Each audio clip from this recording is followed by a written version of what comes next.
In many SAP production environments, planners spend a significant amount of time managing exceptions. They review alerts. They investigate mismatches. They correct confirmations. They adjust quantities.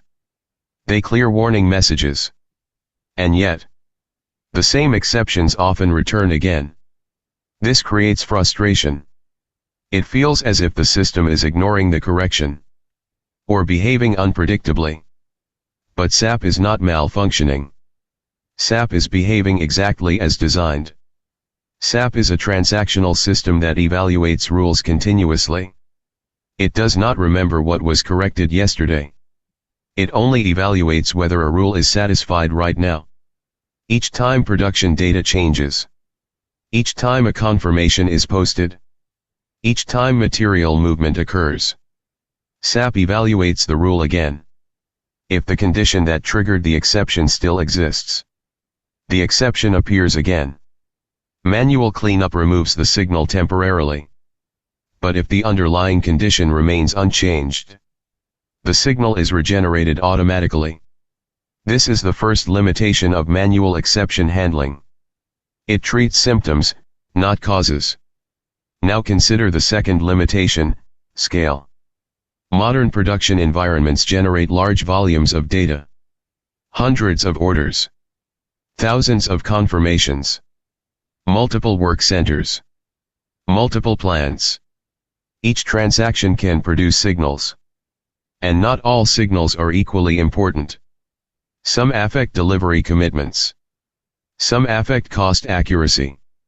Some affect material availability.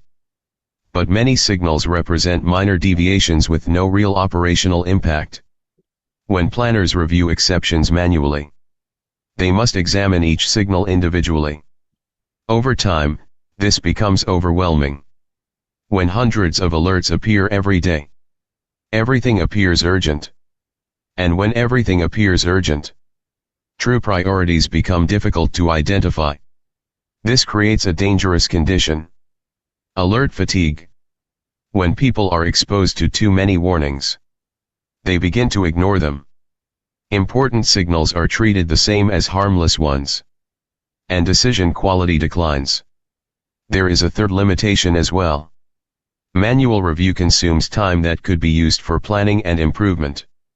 Instead of analyzing root causes, planners spend time scanning lists.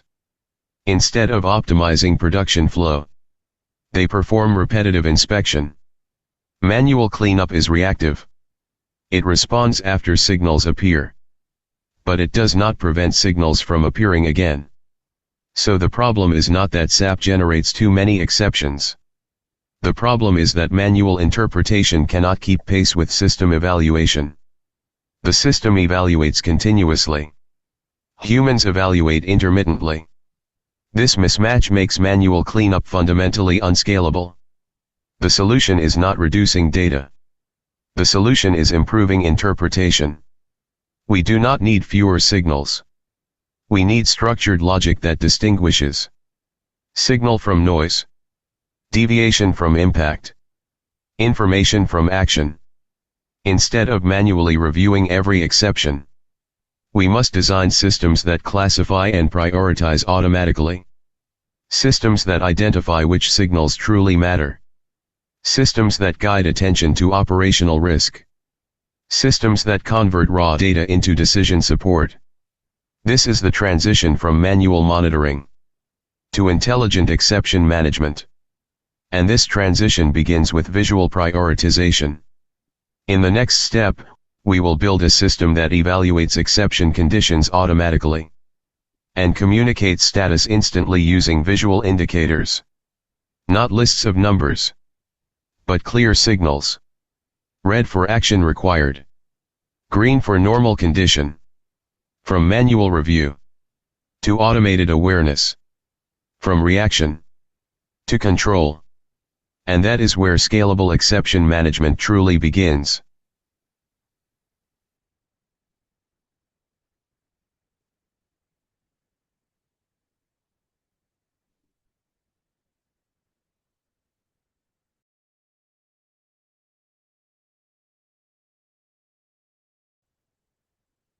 In part 5, we built the core exception logic.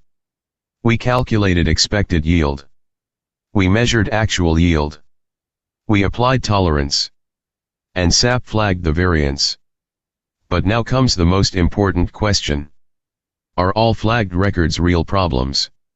The answer is no. And this is where most planners get overwhelmed.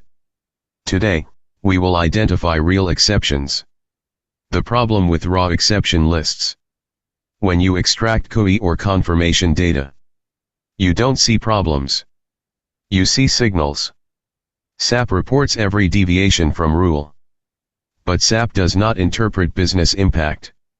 That responsibility belongs to us. If we react to every signal, we waste time. If we ignore signals blindly, we miss real risks. So we need a filtering intelligence layer. Step 1. Understand what SAP actually flags. SAP marks an exception when actual yield is not equal to expected yield. Beyond tolerance. That's it. SAP does not check order priority, material value, production stage, business impact, downstream effect. So a tiny variance in a low-value order and a major variance in a critical order both appear the same in raw data.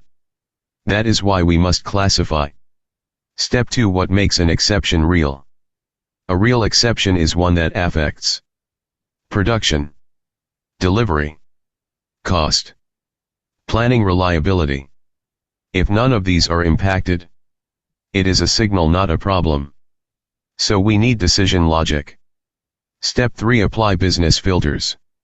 In our worksheet, we already calculated planned quantity, confirmed yield, variance, tolerance. Now we apply interpretation. Example filters. Large quantity variance. Zero yield confirmations. Repeated mismatch on same order. Final confirmation with shortfall. Variance beyond business threshold. These patterns indicate operational impact. Those are real exceptions. Step 4. Why many records are not real exceptions. Look at your data set. Many records show small deviations. Some occur during intermediate confirmations. Some are corrected later. Some come from rounding differences. Some are system timing effects. SAP flags them. But production is unaffected. These should not trigger escalation. Step 5. Decision outcome layer. Now we introduce a simple classification. If variance is operationally meaningful, rightward arrow, real exception. Otherwise, rightward arrow, informational signal. This converts raw SAP data into actionable insight. This is the shift from reporting to decision support. Step 6. What your worksheet is doing. Your analysis sheet performs 3 layers. Calculation layer, tolerance layer, decision layer. Column by column.